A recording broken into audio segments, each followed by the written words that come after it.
Hello and welcome to Roots. And today, having a chat with Matt, we have Cora Harkin. Welcome, Cora. Thanks for coming to see us. Thanks for having me. I first of all want to just ask you. This is a random question about a previous interview, but have you heard of a band called the Beatles? Yes. Okay. I'm a huge Beatles fan. Yeah. Have you also heard of a band called Oasis? Yeah, huge Oasis fan as well. Okay. So now here is the million-dollar question: which band is better? Oh no, I'd probably have to say the Beatles since they released so many songs in only 7 years. Because Oasis, amazing, but Noel has a criminal record, so. That's a fair point. At least Paul McCartney does not have a criminal record. I guess he probably did. He probably hasn't been arrested, but I just wanted you to know that's the right answer. Yes. Not what Ben Cutler answered, which was Oasis, which is the wrong answer. But I really like Oasis, but I've been reading Supersonic recently. Oh, cool. The wee book. And turns out Noel Gallagher had a criminal record. I did not know he had one, so yeah. Interesting. I suppose there's probably some drug possession in there, but then I guess surely that happened to Beatles too. Every musician back then probably had some drug addiction, they had to have some. I'm being serious, I did. I'm sure they did. So you've come down to record some songs with us today. Yeah. So could you give us the name of your original that we will be seeing shortly? The original is called I'm Coming Home. This one is co-written, and it's probably one of the favourite ones I've contributed to. Oh, cool. Who did you co-write with? I co-wrote it with the Nerve Centre Hawk House up in Derry. You would have gone in a band for a week, and you would have written a song and produced it remotely from your house on this software called Soundtrap. And it sounds like it was recorded in the studio. It's class. Oh, cool. That sounds like a very cool thing to be part of. Yes.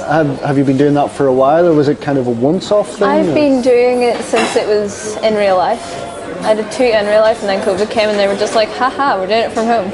It's very enjoyable at home, but it's better in real life because you get to make friends and all. So yeah. It is pretty cool. It's lovely to have a support network of folks that are songwriters and know exactly what yeah, you're I've met about. a lot of friends through it as well. Most of my friends I met through the Music Hall House. That is very cool. I was going to ask you as well just about the Eurovision song contest. That seems like a thing that's just kind of amazing and unachievable, and normal people would be like, I would love to do that. What kind of experience was it for you? It was class. I really enjoyed Eurovision, and it was a real challenge because you would have been given a song, and then I just got to take that song and mix it whatever way I wanted. And you see, I do this thing called Corifying. It's where I change songs and make them my own, and that's what I did with both my Eurovision songs. Yeah. And we had to sing in Irish, which was a huge challenge, but it really helped with my Irish at school as well. So that's cool. I was going to ask, do you speak any Irish? I speak the basics. I could probably throw together a sentence about pencil cases, but about pencil cases, that's probably it. If you know how to speak a little bit of Irish or any other language, whenever it comes to actually writing your own songs and just how you phrase things, even does it change the way you think about any of that stuff, or is it not even a thing you think about? Or it's not really a thing I think about, but some musicians probably say it like that, but personally I don't. Oh, that's fair. No, that's cool. I had a friend, you see, who she predominantly spoke French, and whenever it came to writing songs, she wrote in English, and she was kind of like, I have to think of all those stupid rules that you guys. So anyway. Yeah, because if you translate something from a different language into English, then the order of the words are different. It's weird. I think it would be odd to do one of those Google Translate songs, where you just you would end up with this very mashed up, very strange thing. I've seen a lot of them. You want to look at the Bohemian Rhapsody one? It's insane. So the cover that you're going to do for us today, I'm doing "Sweet Child of Mine" by Guns N' Roses. Okay, cool. How did you come across that kind of music? Is that is it one of your friends like that, or did you just sort of stumble into it?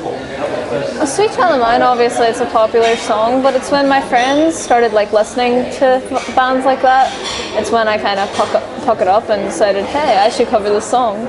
Cool song with a cool riff. I like the riff a lot. That's the reason I learned it, to get the riff on the piano. It is pretty good. So sorry, so you're doing like a piano cover of that? Yes. Oh wow! So that's like truly Corified, because it is like, I suppose, It's very generic. rock and roll, but as I said, I like to take my own take on the songs. So this is just my version of it. I cannot wait to hear that. That's going to be so Thank cool. Earlier we were kind of joking about, do you know, I'm just going to give up music and like take another job. Is there anything else that you would do in life if you weren't doing singer-songwriter type stuff right now? You know, I'm big into history. Yeah. I'm big into history, and I really want to do politics. In our school, we offer politics for A-level. We're not allowed to do it for GCSE though, which kind of sucks, because my dad's a history and politics teacher. Oh wow, yeah. So he's my history teacher currently. So when I'm older, I'd probably want to steal my dad's job as a history teacher. So yeah, I'm big into history. Got good results on my exams and all. So Yeah, it's pretty good times. So what's the plan for you going forward? I know you've only one song sort of out there on Spotify at the moment. Have you any plans to release anything else coming up? I really want to release an album at some point. Obviously, I'm not rushing into it, because I find when I record songs, I'll record them and then a few months later I'll like jig them about a bit, change some things, add a key change the chords, add another bridge, and I'm like, this is better than that. I need to re-record this. And that's a case with a lot of my older songs as well. Sure. The last time I recorded one of my songs, Your Game, was when I was 11. A lot has changed.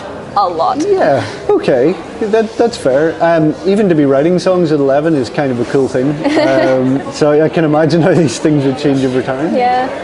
But you won the Forestside Young Songwriter competition, among other things. So I guess, is there some studio time with that, or? Yes, I get to go record my song in a studio, which I'm really, really excited for. I think that's something that I'm the most excited for this year. It's going to be cool. So if we want to find out more about Cora Harkin, where do we go to find? Where do you go to find Cora Harkin? You go TikTok, YouTube, Instagram, Facebook, and I think that's it. Okay. Practically everywhere. Cora Harkin Music on all Cora of those Harkin places? Music on most platforms. Class. Well, Cora, thank you so much for coming in to have a chat with Matt. Thank you for having me.